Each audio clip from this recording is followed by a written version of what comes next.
Vážená pani podpredsednička, kolegovia a kolegyne.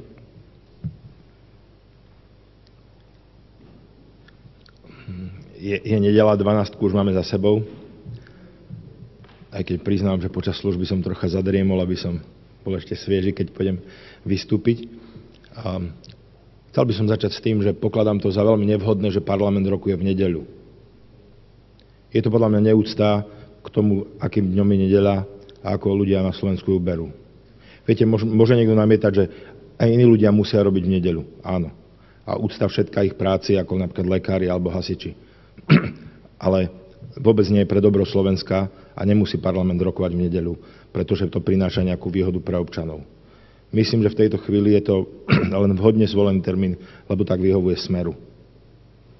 A to pokladám za dosť pohoršujúce a za zlý príklad toho, že aj zo sociálneho hľadiska, čo nedeľa predstavuje, že takýmto spôsobom to robí parlament pod vedením pána Pašku, ktorý ho takto zvolal. Obvykle teda nezvyknem stávať v parlamente v nedeľu ráno, ale o tomto čase by som sa akurát s rodinou pripravoval na rannú bohoslúžbu, ktorá je pre nás veľmi dôležitá. A ja som si teda stihol ešte, keďže v tomto čase nebudem môcť byť na bohoslúžbe, pozrieť aspoň dnešné evanjelium. A chcel by som vám, pretože to je veľmi príhodné, prečítať z neho niekoľko vied. Ježiš vystúpil do Jeruzalema. V chráme našiel predávačov dobytka, oviec a holubov i peňazomencov, čo tam sedeli. Urobil si s povrázkou bič a všetkých vyhnal z chrámu, aj ovce a dobytok. Peňazomencom rozhádzal peniaze a poprevracal stoly a predávačom holubov povedal: odneste to odtiaľto, nerobte z domu môjho otca tržnicu. A prečo by sa to sem nepatrilo? Naopak, myslím, že sa to patrí veľmi. Nepatrí sa to, poprvé, že v nedeľu rokujeme. Ešte raz opakujem, to je hanba, pretože to vôbec nie je potrebné pre dobro Slovenska. Ak by bola nejaká situácia živelná alebo zahraničná, veľmi radi a ochotne všetci prídeme a budeme tu celý víkend. Ale tuto sa len kryjú rôzne kšefty, tak ako to bolo teraz počuť v tom evanjeliu. Vy ste mi zabránili a mnohým ďalším, aby sme mohli stráviť čas so svojou rodinou, nie kvôli dobru Slovenska. Ste mi zabránili prejaviť moje náboženské presvedčenie nie kvôli dobru Slovenska, ale kvôli dobru Smeru. A na ten sa ja môžem vykašľať. Ďalšia vec. Ježišove slova z evanjelia hovoria o tom, že nejakých ľudí, ktorí naozaj robili z chrámu, ktoré bolo aj náboženským, ale aj sociálnym centrom tej židovskej komunity, tak keď robili z neho tržnicu, tak zobral bič a vyhnal ich. Ja si myslím, že tu vidíme, že si robí niekto tržnicu z tejto krajiny, ktorá môže mať a má mať takú istú úctu ako ten židovský chrám. A ja by som uviedol jeden konkrétny príklad, veľmi jasné slova, citoval by som pána premiéra, pretože táto schôdza o jeho odvolávaní. Povedal to v Žiline, už to tu bolo spomenuté, ale neviem, či to zaznelo celé. Takže citujem Roberta Fica. Chceme mestu Žilina pomôcť. A tu sa ukazuje, aké je nevyhnutné spolupracovať, aké je nevyhnutné, aby primátor a predseda samosprávneho kraja mali napojenie na vládne štruktúry alebo štruktúry parlamentu.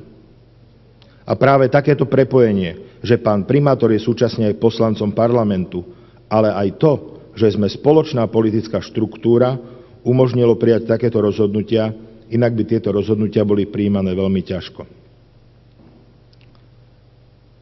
Viete, súhlasím s prvou vetou z toho vyjadrenia. Chceme mestu Žilina pomôcť.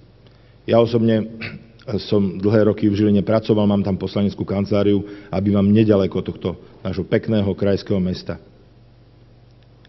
Ale mnohí ľudia sa na mňa obracali aj včera až s takým znepokojením, že ako to, že sme tak razantnejšie proti tomu nevystúpili a nezasiahli, veď to je korupcia v priamom prenose. Taký je názor voličov. A preto sme tu. A preto zvoláme aj túto schôdzu, nie preto, že nás to baví, alebo idú nejaké komunálne voľby. Ale preto, že je to dôležité. A čo robíme? Chceme, aby sa o tom rozprávalo. A čo spraví vedenie Národnej rady, ktoré má kontrolovať vládu, ktoré má zaručovať, že na Slovensku bude vláda zákona? Zvolá schôdzu absolútne bezprecedentne na sobotnú noc a na nedeľné doobedie. Aby ľuďom zabránila to sledovať a počúvať. pretože nemôžu utopiť túto schôdzu, lebo musí byť odvolávanie vlády, tak to dáme na taký moment, keď to nikto nebude sledovať. Pretože naozaj ľudia majú aj iné veci na starosti, ako sledovať rokovanie parlamentu v nedeľné ráno alebo v nedeľné do obede. Ale poďme k tej veci. Viete, keď pán premiér vychvaľuje, aké je úžasné, že primátor je zároveň aj poslancom Národnej rady, mnoho ľudí ma oslovuje napriek tomu, že ja sa v komunálnej politike aktuálne neangažujem a hlavne nekandidujem, oslovuje ma s otázkou, koho voliť, prečo a proste bežne sa o tom rozprávame. A mnohí hovorili, že uznávajú, že pán Choma urobil niektoré dobré veci, pretože ja sa snažím s ľuďmi hovoriť objektívne a nielen čierno-bielo. Ale hovoria, viete, ale je to veľmi nedostatočné. A najväčšiu chybu vidíme, že on tú polovicu času proste nie je. A to je zase tá téma, o ktorej hovoríme, že či to tak má byť, alebo to tak nemá byť. Ale to nie je témou tejto schôdze. Ale ak povieme, že ono to funguje len preto, lebo máme prepojené nejaké štruktúry, a to dokonca nie len tie ústavné, ako parlament a samosprávny kraj a tak ďalej, ale aj politické štruktúry, tak potom čo to je? Ako je to? Že to znamená, že sme v jednej strane, tak to funguje? Veď to sme tu už mali a máme to tu znova zase. A my nechceme, aby to tak bolo. A hlavne občania nechcú, aby to tak bolo. Aby to bolo úplne normálne, že mestu Žilina treba pomôcť, tak mu pomôžeme.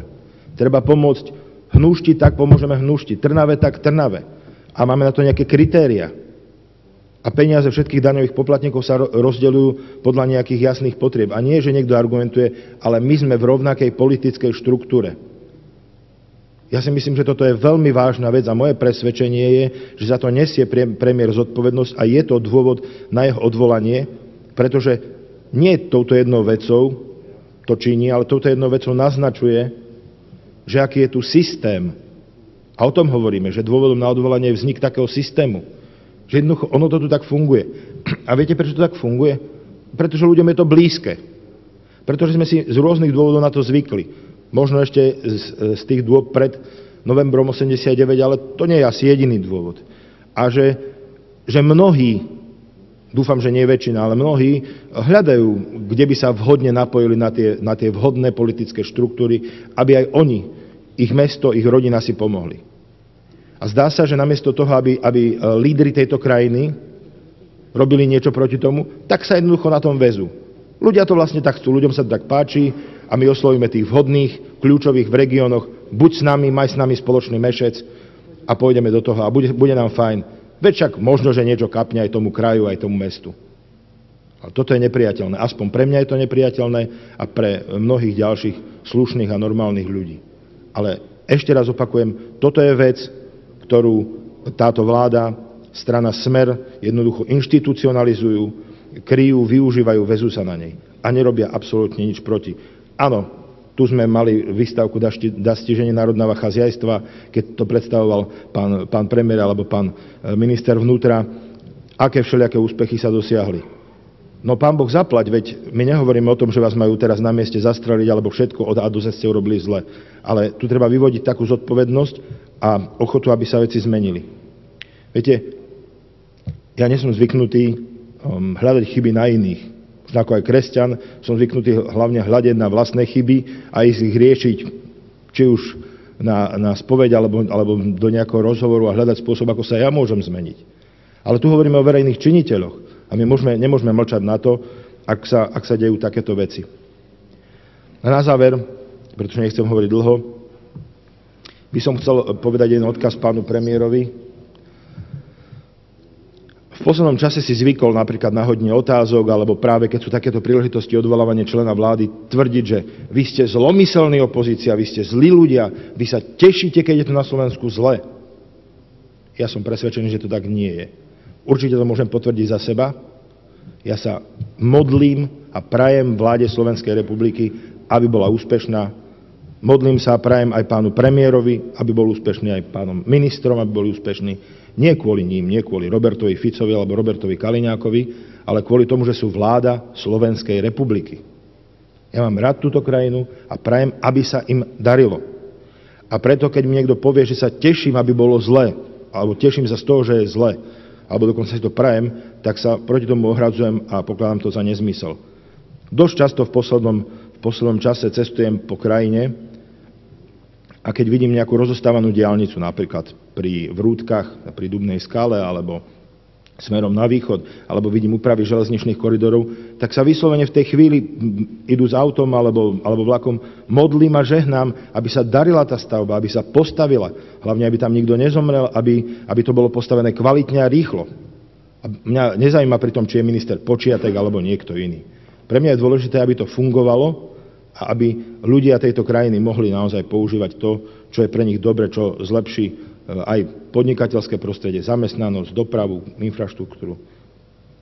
Bohužiaľ, napriek tomu, že tejto a každej inej zákonitej vláde žehnám a modlím sa za ňu, tak ak vnímam, že pán predseda vlády a spôsob jeho vládnutia, spôsob jeho vlády škodí Slovensku, vnímam ako svoju povinnosť zároveň podporiť výzvu na jeho odvolanie a preto budem s čistým svedomím hlasovať za vyslovenie nedôvery predsedovi vlády Slovenskej republiky. Ďakujem.